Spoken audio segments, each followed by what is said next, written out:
સાબર અવાજ ન્યૂઝ ચેનલના chief bureau of મુંબઈના રિપોર્ટર હર્ષદ જોશીએ લગ્ન મહોત્સવમાં જે ખોટા ખર્ચા દેખાદેખી કરવામાં આવે છે તેના પર થોડું કાપ મૂકવામાં આવે તો કોઈ પરિવારને થોડી મદદ થાય એ બાબતે તેમણે સરસ મંતવ્ય કાર્યક્રમ ચેનલમાં મૂકેલા અને મંડળો તથા સમૂહ લગ્નનું આયોજન કરતા આગેવાનોનો ખોટા ખર્ચ બંધ કરવા વિનંતી સાથે મંતવ્ય કાર્યક્રમમાં પોતાનો અભિપ્રાય મોકલવા પોતાનો નંબર 90-290-44-318 આપી જે વિડીયો આવશે તેને ચેનલમાં રજૂ કરવામાં આવશે। જેના સમાચાર જાણી મુંબઈના રિપોર્ટર અને શ્રી 42 ગોળ આંજણા પાટીદાર ટ્રસ્ટ આગેવાન જશુભાઈ પટેલે વિડીયો મારફતે પોતાનો અભિપ્રાય રજૂ કર્યા છે તે સાંભળો અને વધુમાં વધુ આ વિડીયોને શેર કરવા વિનંતી। વિષ્ણુભાઈ પટેલ કાનપુરવાળા શ્રી 42 ગોળ આંજણા પાટીદાર સમાજ ટ્રસ્ટ ઈડર અમારા સમાજના 2023થી અત્યાર સુધીમાં 3 સમૂહ લગ્ન કરવામાં આવેલા છે।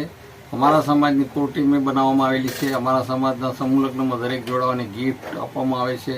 દરેક જોડાઓને ગામમાં કોર ટીમે નિમણૂક કરેલી કમિટીના સભ્યો સલાહ માર્ગદર્શન કોર ટીમ આપે તે રીતે કરે છે। છેલ્લા 3 વર્ષથી સૌના સાથ અને સહકારથી કામ થઈ રહ્યા છે। હજુ પણ આગળ સારા કામ થશે। અમારા સમાજની કોર ટીમ જરૂર પડશે। આ વર્ષે અમારા સમાજમાં જે મામેરા જીયારાના આણા જે બધું ઘરે કરવામાં આવે છે તે પણ હવે એક જ જગ્યાએ કરવા માટે સમાજમાં સગવડ કરવાના જમીનના આધારે સગવડ કરવામાં આવશે અને અમારા સમાજના દરેક ભાઈઓ બહેનો વડીલો સર્વેનો સાથ અને સહકાર મળે છે અને આગળ પણ મળે એવી સૌની આશા છે। આ ઉપરથી દરેક સમાજે આવા આયોજનો કરવા જોઈએ અને દરેકને ખર્ચાઓમાં પહોંચી વળે એવી રીતે દરેક સમાજના ભાઈઓએ વ્યવસ્થા કરવી જોઈએ। સમાજને આગળ લાવવો હોય તો દર વખતે સાથ અને સહકાર સમાજને આગળ લાવવા માટે આપવો પડશે અને સમાજમાં રિવાજો હોય તે પણ કાઢી નાખી અમુક ઓછા કરવા જોઈએ। સમય સાથે પરિવર્તન જરૂરી છે। હવે આપણે જે ઓડિયો સાંભળવા જઈ રહ્યા છીએ જે બ્રાહ્મણ સમાજના આગેવાન શ્રી નીતિનભાઈ ભટ્ટ સાહેબની છે। સરસ મજાનો આ અભિપ્રાય રજૂ કર્યો છે કે લગ્ન એ મહિલાનો સર્વોપરી આનંદ અને અહમ ઉત્સવ છે। મોટા ભાગની કમાન મહિલાના હાથમાં હોય છે પણ હર્ષદભાઈના મત મુજબ સમાજના આગેવાનો અને સમાજનું બંધારણ ઘડવા જે લગ્ન સમિતિઓ અને પરગણા કામ કરે છે તેમને ફક્ત લગ્ન પૂરતું ખોટા ખર્ચા બંધ કરવા લિખિતમાં કરવા અને નિભાવવા કટિબદ્ધ રહેવાથી ભવિષ્યમાં સુધારો થશે તો આપણા સમાજ ઉપયોગી છે। નીતિનભાઈ આપનો ઓડિયો સાંભળી આનંદ થયો અને પ્રેરણા મળી। ધન્યવાદ, આભાર। લગ્ન પ્રસંગ આવે એટલે ઘરમાં એક ખુશીનું વાતાવરણ આવી જાય છે અને એને આપણે રોકી શકતા નથી। ખાસ કરીને ભાઈઓનું તો કંઈ ચાલતું જ નથી। લગ્ન એટલે બહેનો અથવા પત્નીઓનો પ્રસંગ હોય, દીકરીઓનો પ્રસંગ હોય, એ લોકોની ચોઈસ પ્રમાણે બધા જ ખર્ચા કરવા પડે છે। દીકરો હોય તો દીકરાના ચોઈસ પ્રમાણે કરવા પડે છે। એટલે લગ્ન પ્રસંગમાં જે કમાનાર વ્યક્તિ છે એના હાથમાં કશું જ હોતું નથી। એને તો માત્ર ફાઇનાન્સ કર્યા જ રાખવાનું, એને પૂછતા જ નથી કોઈ। એટલે એમને ફટાકડા જેટલા લાવવા એટલા લાવવા, ડીજે લાવે કે જે કંઈ બી ખર્ચા કરવા પડે એ એમના થ્રુ જ થાય। તમારે કયો જબ્બો પહેરવો એ લેડીઝ નક્કી કરે કે મારે આ સાડી છે એટલે તમારે આ રંગનો જબ્બો પહેરવાનો છે અને એ લેવા પણ એ જ્યાં જોડે આવે છે બરાબર। એટલે તમારી ચોઈસનું કશું થતું નથી। તો આ પ્રસંગો મોટા ભાગે લેડીઝના અગ્રેસરના રૂપમાં લેડીઝ જ હોય છે અને એમને આ મંતવ્ય જણાવવાની જરૂર છે કે આ ખોટા ખર્ચાઓ ના કરો। દાખલા તરીકે શું કહેવાય છે લગ્નની જે સાડી છે એને પાનેતર કહે। પાનેતર 18,000નું લઈ આવે, એક જ દાડો પહેરવાનું હોય। એવું કંઈક બીજું આવે છે ડ્રેસ પહેરવાનો, એ 22,000નું આવે, એ એક જ વાર પહેરવાનું હોય અને તો એ ફરીથી બીજા લગ્નમાં બીજું લાવવાનું, એને એ કલર ના પહેરવાનો કારણ કે એની દેરાણીને ત્યાં લગ્ન હતું ને એમાં આમ હતું અને એને જેઠાણીના લગ્નમાં આમ હતું એટલે મારા ત્યાં એનાથી સારું જોવું જોઈએ। આવી કમ્પેરિઝન લેડીઝના મગજમાં પુષ્કળ ચાલતી હોય છે। એટલે આપણે ગમે એટલા મંતવ્યો આપીએ એ પ્રમાણે કશું જ થતું નથી। પ્રી વેડિંગ બંધ કરાવો, આલ્બમ બંધ કરાવો, વિડીયોગ્રાફી બંધ કરાવો, પણ આ બધું ચાલતું જ રહેવાનું। એ એક દાડો આલ્બમ ખોલીને જોતા નથી, લગ્ન પછી કોઈ જોતું નથી આલ્બમ અને એના મોટા ખર્ચાઓ હોય છે। એ ખર્ચાઓ સામાન્ય માણસને પોસાય એવા નથી હોતા। અચ્છા, આપણા સમાજમાં બહુ મોટો પિરામિડ છે, જે ઓછી આવકવાળા બહુ જ વધારે લોકો છે, વધુ આવકવાળા ઓછા લોકો છે, પણ એ એટલી ધામધૂમથી 25 લાખ 50 લાખ રૂપિયા ખર્ચો કરીને લગ્ન કરતા હોય, એટલે એમાં આપણને આમંત્રણ હોય એટલે આપણે જઈએ એટલે આપણને એના જેવું જ કંઈક કાઉન્ટર બનાવવું પડે જમવા માટે, પાણીપુરીને ઢોસા ને ફલાણું ઢીકણું બરાબર, અને કાઠિયાવાડી ને પંજાબી ને અલગ અલગ મેનુ પ્રમાણે બનાવવું પડે. અચ્છા, બીજી વસ્તુ, તમે નોકરી કઈ કરો છો?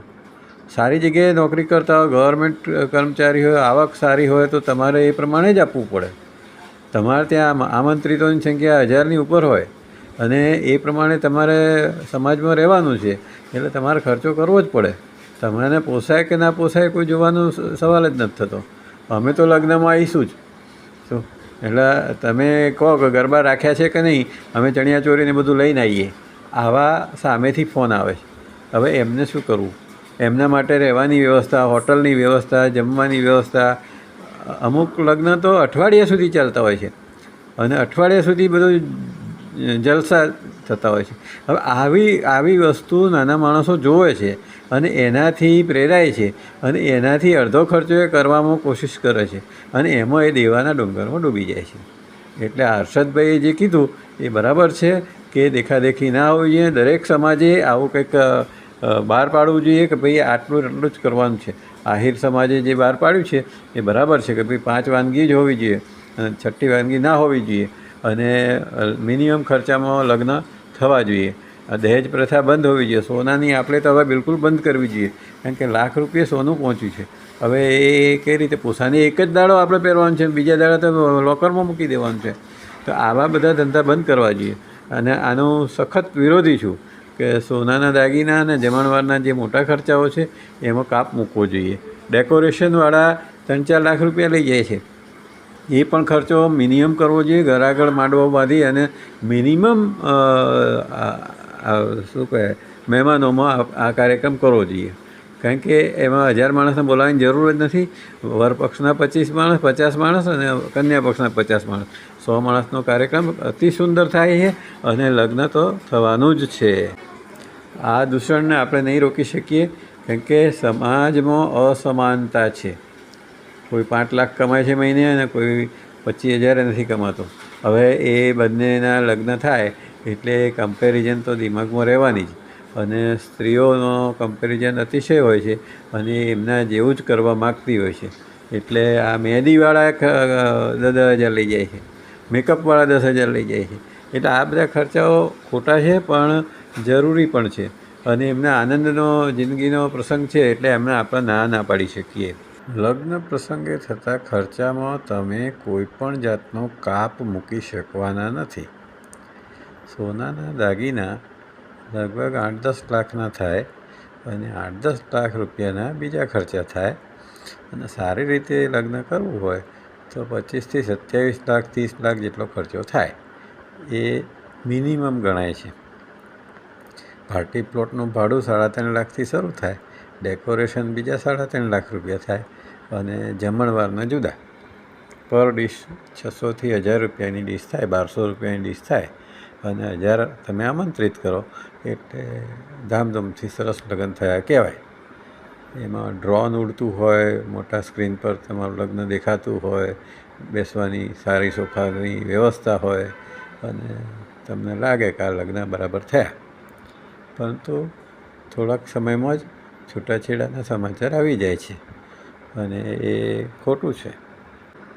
લગ્ન આવે એટલે ઘરમાં ખૂબ આનંદની લાગણી હોય, એટલે દરરોજ ઘરના જે મહિલા પાંખ છે એ ઢાલગરવાડ જાય, રતનપોળ જાય, રોજ 15-20 હજાર 25 હજાર ખર્ચીને આવે અને તમે શું લાવે એ પૂછવાનું નહીં, એ જે લાવે એ બરાબર જ છે. એટલે તમારે તો માત્ર ફાઇનાન્સ કરે જ રાખવાનું અને આ બધા ખર્ચાઓ લઘુત્તમ છે અને જરૂરી છે અને કરવાના જ છે. તમને કોઈ પૂછતું જ નથી કે તમે મંતવ્યો આપો. તમારે મંતવ્યની વાત નહીં, પૈસા ગમે ત્યાંથી લાવો અને આ લગ્ન ધામધૂમથી થવા જ જોઈએ. અપ ટુ ડેટ, જેમ તેમ નહીં ચાલે. લગ્ન પછી હનીમૂન કરવા માઉન્ટ આબુ જવાની વાત નથી હોતી, પણ ક્યાંય ડેસ્ટિનેશન પર વિદેશમાં જવાની વાત હોય છે. એટલે એ પણ ફ્લાઇટના ખર્ચા અને હોટલોના મોટા ખર્ચા એ બધું તમારે કરવાનું જ છે. તમારે એમાં કોઈ બોલવા જેવું છે જ નહીં. અને બંને પક્ષની આવી એક અપેક્ષા હોય છે કે ક્યાં આગળ જઈશું. કેટલાક તો લગ્ન પહેલાં પ્રી વેડિંગમાં ઘણો મોટો ખર્ચો કરી દેતા હોય છે. એટલે ટૂંકમાં આ બધા ખર્ચાઓ ખોટા છે અને જે દરેકે સમજવું જોઈએ. મોંઘવારી ખૂબ વધી ગઈ છે. તમારા જે પરસેવાના પૈસા છે એ 2 દાડામાં ખર્ચી કાઢો છો, જે તદ્દન વાહિયાત વાત છે, જેને બિલકુલ અટકાવવું જોઈએ. પરંતુ આ માટે સમાજે કંઈ કરવું જોઈએ એવી અપેક્ષા રાખવામાં આવે છે. પણ આજકાલ સમાજને પૂછે છે કોણ? સમાજ એટલે અમે તો સંપન્ન થઈ ગયા, અમારા સમાજની જરૂર જ નથી, અમે જે કરશું એ બરાબર છે. સમાજ ગમે એ કાયદા બનાવે એ પ્રમાણે અમે ફોલો કરવાના છીએ જ નહીં. અમે તો વિદ્વાન છીએ, અમે સંપન્ન છીએ અને કોઈને ગરીબ તો કહેવાય જ નહીં અત્યારે. ભલે માંડ ઘર ચલાવતો હોય અને જરૂરિયાતમંદ પરિવાર હોય, આપણે એને એવું કહેવાય નહીં. એ તો પેલું એટ્રોસિટી એક્ટ લાગી જાય. એટલે આપણે જે ચાલે છે ચાલવા દેવાનું, કારણ કે આમાં મંતવ્ય આપણું કોઈ લેવાનું જ નથી અને કોઈ માનવાનું જ છે નહીં. એવું કોઈ બંધારણ પહેલાંના જેવું રહ્યું નથી કે વડીલોનું માન હતું અને વડીલો પંચ કહે, પરમેશ્વર પંચ બેસે અને પંચ કાયદાઓ બનાવે અને પંચ જે સજા આપે એ સજા લેતા હતા. હવે એવું કશું રહ્યું નથી અને બિલકુલ વિવિધતા થઈ ગઈ છે સમાજમાં. અને એક ઉદાહરણ આપું, અમારા પડોશમાં એક નાઈ એટલે હજામ, એનું ઘર છે, એની છોકરીનું લગ્ન હતું. તો એટલા જ ખર્ચા 800થી 1000 જણા જમણવારમાં હતા. 2 મીઠાઈ, 2 શાક, દાળ ભાત, પૂરી શાક, આ બધું જ હતું અને ધામધૂમથી એનું લગ્ન થયું. હવે એના પાસે કોરોનાના લીધે એનો ધંધોય બરાબર નહોતો ચાલતો અને એને પણ દેવું કરીને આવો મોટો ખર્ચો કર્યો. હવે એ દેખાદેખી અને ખોટા ખર્ચા અને દેવામાં ઉતરી ગયો. એટલે આવું આપણા ભટમેળા સમાજમાં પણ એવું જ છે અને દરેક સમાજમાં આવું થાય છે. તો આને અટકાવવા માટે સમાજે કંઈક વિચારણા કરવી જોઈએ અને સમાજનું માનતા નથી એ ખોટી વસ્તુ છે.